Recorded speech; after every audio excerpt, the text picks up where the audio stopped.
Welcome back to the Zombie Story Zone, where the dead don't rest, and neither do our thrilling stories.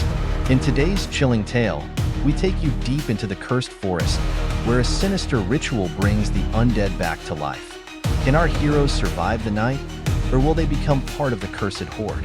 If you love gripping zombie stories that keep you on the edge of your seat, be sure to hit that subscribe button, like this video, and leave a comment below with your favorite part of the story. Your support helps us bring more undead thrills your way. The night sky was heavy with clouds, and the full moon barely pierced through their thick cover. Deep within the ancient forest, hidden from the world for centuries, a group of hooded figures gathered around a massive stone altar. The air was thick with tension, and the sounds of the forest had grown eerily quiet. No birds, no insects, just the whisper of wind through the trees. It was as though the forest itself knew what was coming. At the center of the group stood a tall, gaunt figure, his hands raised toward the heavens. His voice, raspy and low, chanted in an ancient tongue, lost to time but imbued with dark power.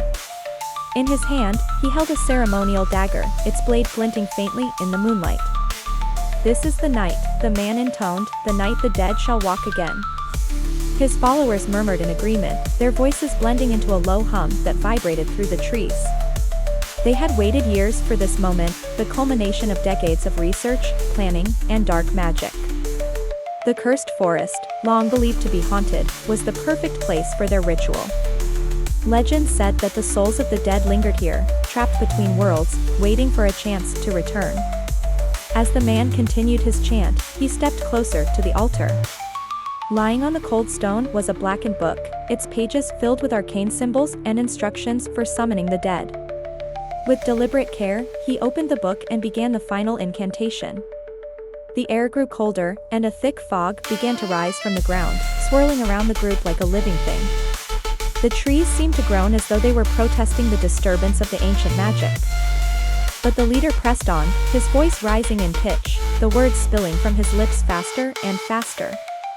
Then, with a swift motion, he plunged the dagger into the earth in front of the altar. The ground trembled, and a deep rumbling filled the forest. The fog thickened, turning from white to a sickly green, and the air became heavy with the stench of decay. "It is done," the man whispered, his voice filled with awe. For a moment, there was silence. Then, from the ground around them, the sound of scraping, scratching, and the unmistakable shuffle of movement began to emerge. The earth seemed to heave as something, no, many things, began to claw their way up from the soil. The dead were rising. Miles away, in the small town of Ashcroft, a group of friends sat around a campfire at the edge of the forest. Jake, the group's de facto leader, was telling one of his infamous ghost stories. His voice was low, dramatic, as he described the cursed history of the forest. His audience, Emma, a smart and practical girl, Liam, a skeptical but good-natured friend, and Sarah, a timid girl with a love for the supernatural, listened intently. "And they say," Jake concluded, his voice dropping to a whisper, "that if you listen closely on nights like this, you can hear the whispers of the dead, calling you to join them." Emma rolled her eyes. "Come on, Jake, you don't actually believe that stuff, do you?" Liam laughed.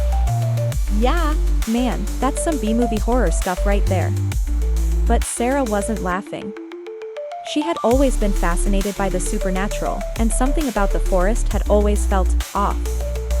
She couldn't explain it, but she felt like they were being watched. As if on cue, a low, distant moan echoed through the trees. Everyone froze. "Did you hear that?" Sarah whispered, her eyes wide. Liam chuckled nervously.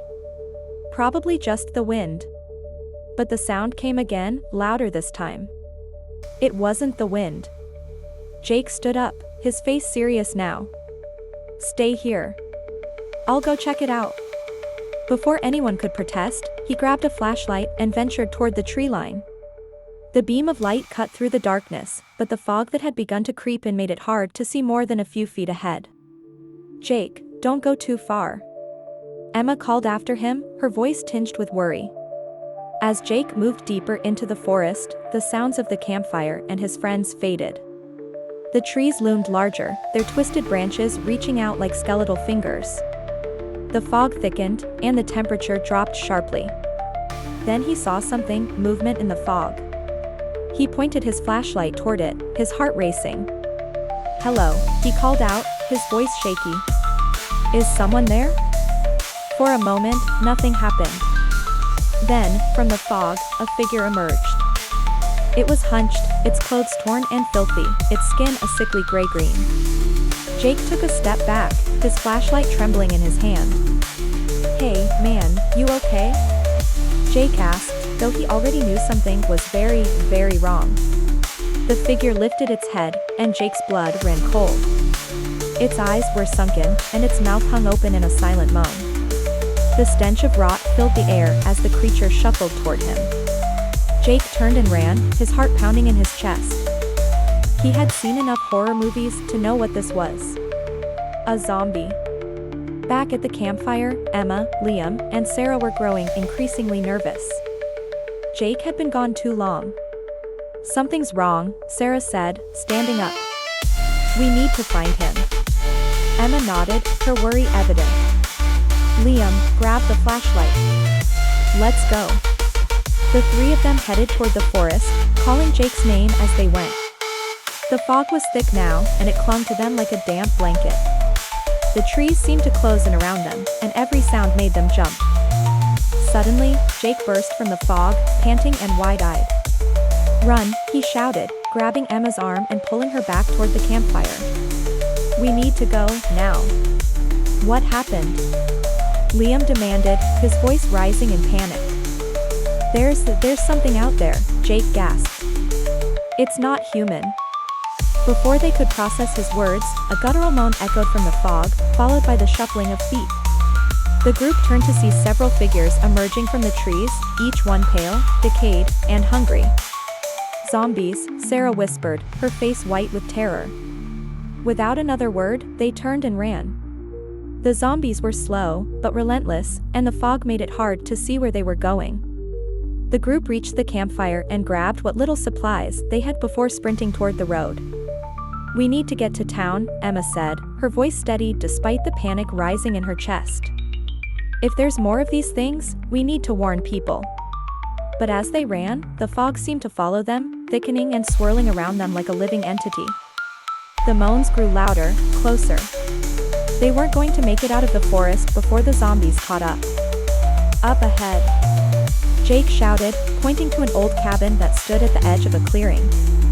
"We can hide in there." The group rushed toward the cabin, slamming the door shut behind them. Inside, it was dark and musty, but at least it was shelter.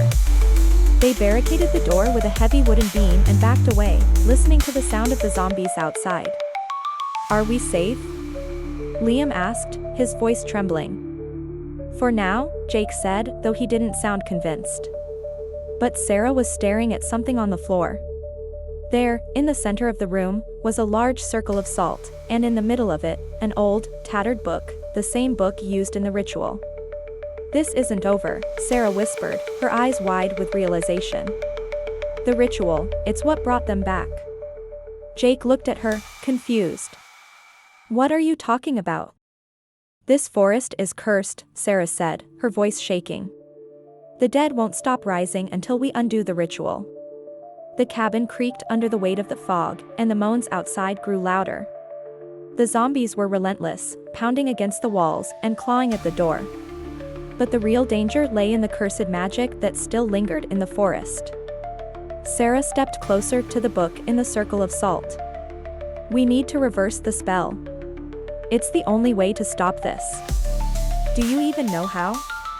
Emma asked, her face pale but determined. "I don't know," Sarah admitted. "But I have to try."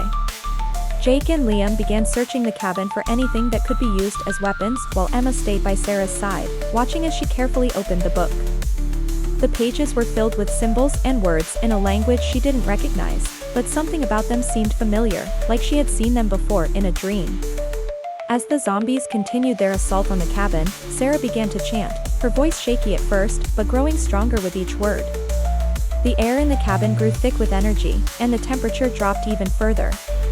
Outside, the moans grew louder, more desperate.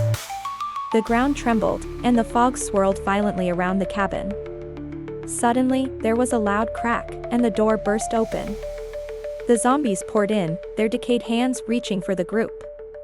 Jake and Liam swung their makeshift weapons, fighting to keep the creatures at bay, but there were too many. "Hurry, Sarah!" Emma shouted, her voice filled with fear. With a final surge of strength, Sarah completed the incantation. The book glowed with a dark, eerie light, and a wave of energy burst from the circle of salt, blasting the zombies back. The fog began to dissipate, and the moans faded. The zombies, once relentless, collapsed to the ground, lifeless once more. It was over. The group stood in the cabin, breathing heavily, their hearts still racing from the ordeal. The air was clear now, and the forest had returned to its usual eerie silence. "We did it," Sarah whispered, her voice filled with relief. "We stopped the curse." But as they stepped outside, the moonlight casting long shadows across the forest floor, Sarah couldn't shake the feeling that the darkness in the cursed forest hadn't been defeated entirely. The dead had risen once before. And they would rise again.